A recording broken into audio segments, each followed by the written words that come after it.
రామానాయుడు గుడి దగ్గర నుంచి గత 3 రోజులుగా 4-5 వీధుల వాళ్ళు చాలా తీవ్రమైన ఇబ్బందులు పడుతున్నారు. ఎలక్ట్రికల్ డిపార్ట్మెంట్ వాళ్ళు ఇప్పుడు ఈ సమస్యను శాశ్వత పరిష్కారం చూపించకపోతే ఇక స్థానిక ప్రజలందరం కూడా చాలా అసహనంతో ఉన్నారు. అందరం కూడా ఎలక్ట్రికల్ డిపార్ట్మెంట్ ఆఫీస్కి వచ్చాం చేసి ఈ సమస్యను పరిష్కరించే వరకు మా వాళ్ళందరూ ఊరికి పరిస్థితి లేదు. అంటే మీరు ఈ సమస్యను పరిష్కరించి మాకు న్యాయం చేయాల్సింది కోరుచున్నాం. కరెంట్ లేకపోతే అసలు మాకు ఆరోగ్యాలు ఏమైపోతాయండి? అసలు ఎలా కష్టపడగలిగింది మాకు మమ్మల్ని కరెంట్ లేకుండా చేస్తున్నారు.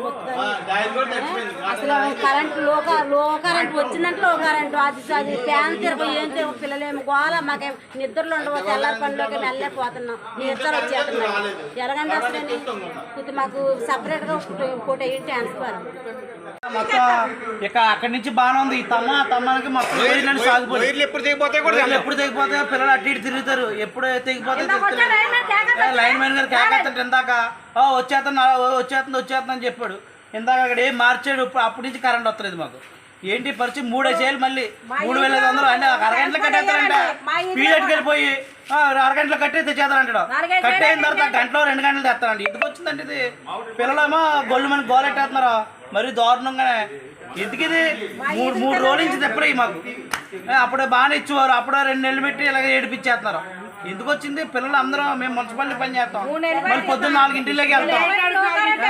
మళ్ళీ పొద్దున్న ఏం చేస్తాం? అప్పుడు రోడ్లు తిరుగుతాకెళ్ళాలి, చెత్త ఎత్తకెళ్ళాలి. మాకెళ్ళ చేత ఎలాగా? మరీ దారుణంగానే. For more videos like this, subscribe Big TV channel.